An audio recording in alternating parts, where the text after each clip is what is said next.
Good evening, everyone. How's everyone doing? Good, good. I want to start out tonight with an exercise. So if everyone could close their eyes. I want you to think about a time where you're having a rough day. Maybe that's today. I want you to think about a time where maybe you're fighting with a loved one, trouble at home. I want you to think about how frustrated you were, how discouraged you were. And I want you to put your hand on your heart and listen and just feel that. That's called purpose. You're here for a reason, and I don't want you to forget that. You can open your eyes. My name is Rick Rosales, and my purpose in life is leaving this world better than I found it. I'll tell you a short story how I found that message. I grew up just outside Detroit, 2 loving parents. Dad worked for Chrysler my whole childhood. And he would bring home cars from coworkers. It was some swapping culture they had.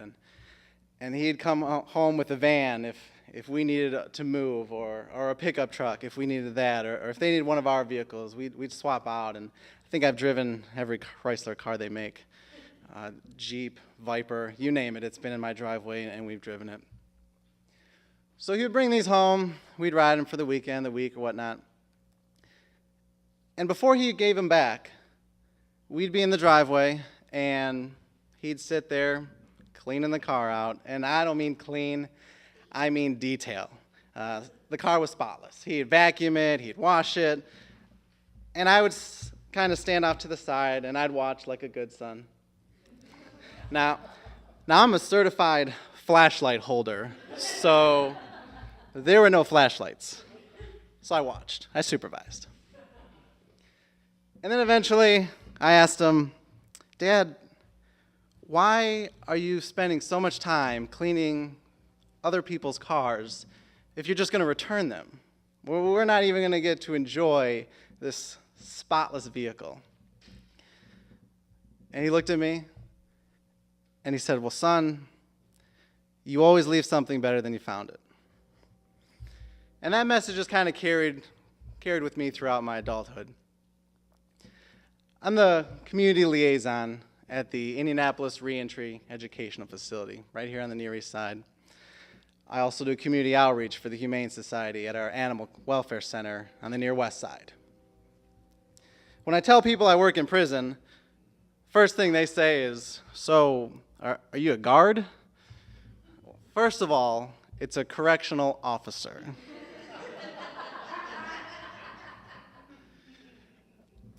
I tell them there are numerous other positions within a correctional facility. I'm the community liaison. And then they look at me and they say, well, I don't know what that is. I've never heard of that. And I would say, well, there's good reason for that. I made it up.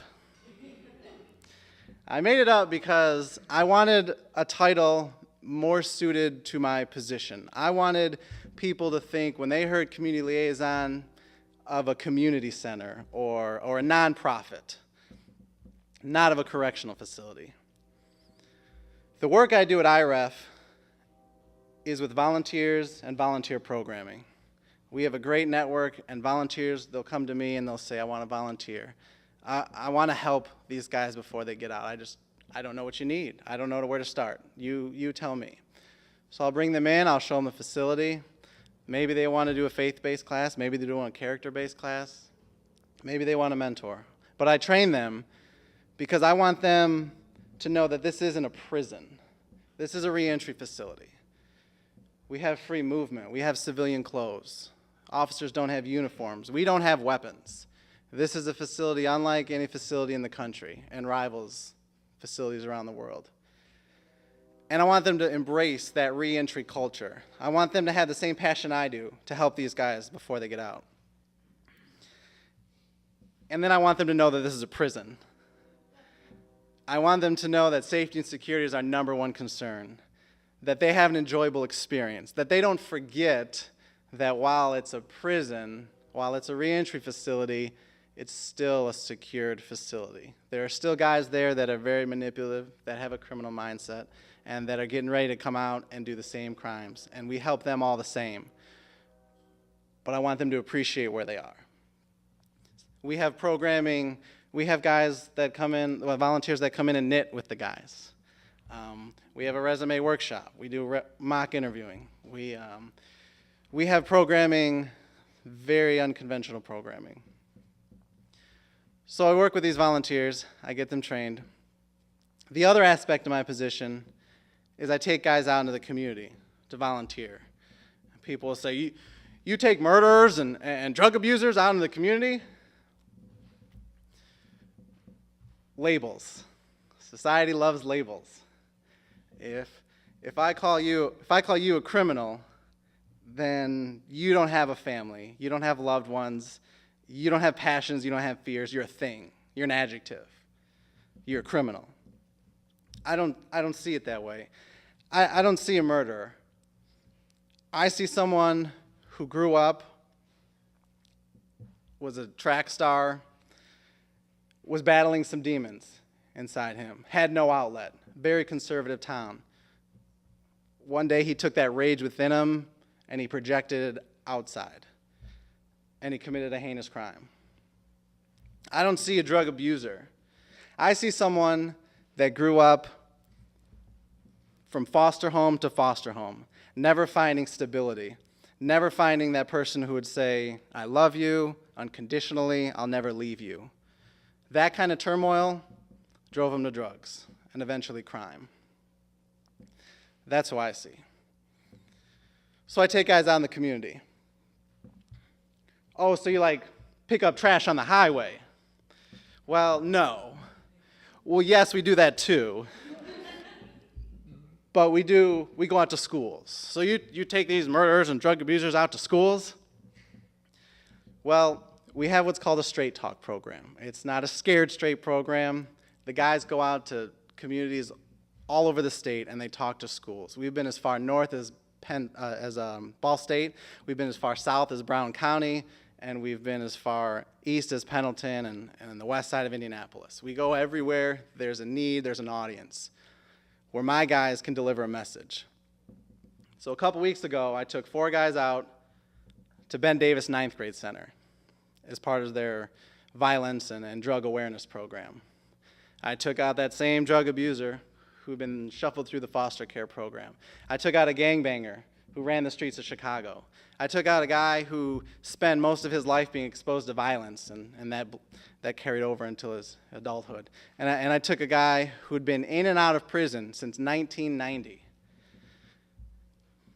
People would ask him, so how do you come in and out of prison so many times? And he'll say, I don't know, but if you find out, tell me. Very, very, very, very matter-of-factly. So I took these residents out to Ben Davis, and you could hear a pin drop.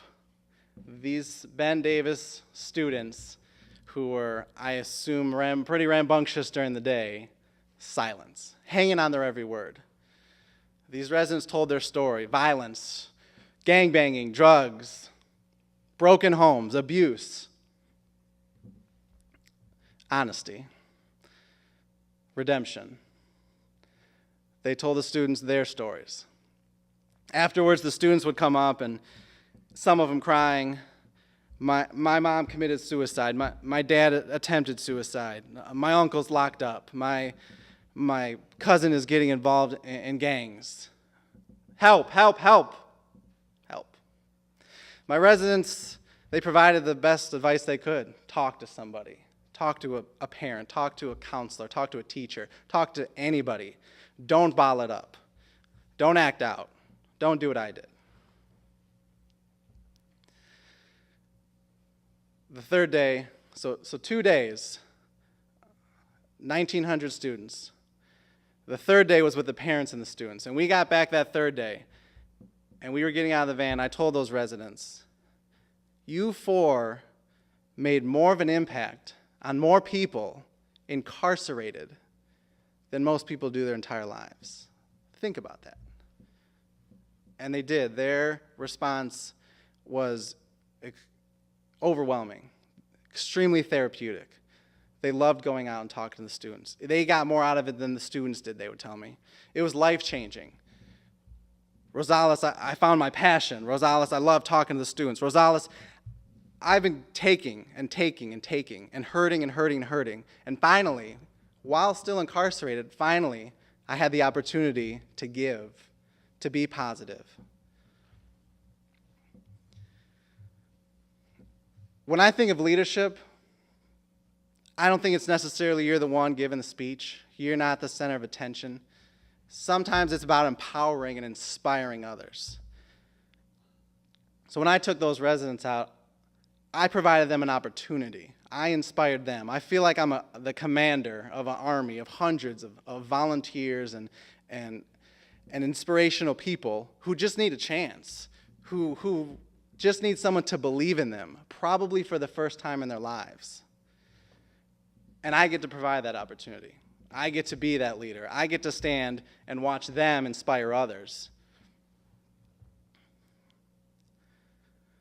So when I think about my father and the legacy he gave me and my purpose, I know I'm leaving this place better than I found it. I know the residents around me are leaving this place better than they found it. And I hope you all are also leaving this place better than you found it.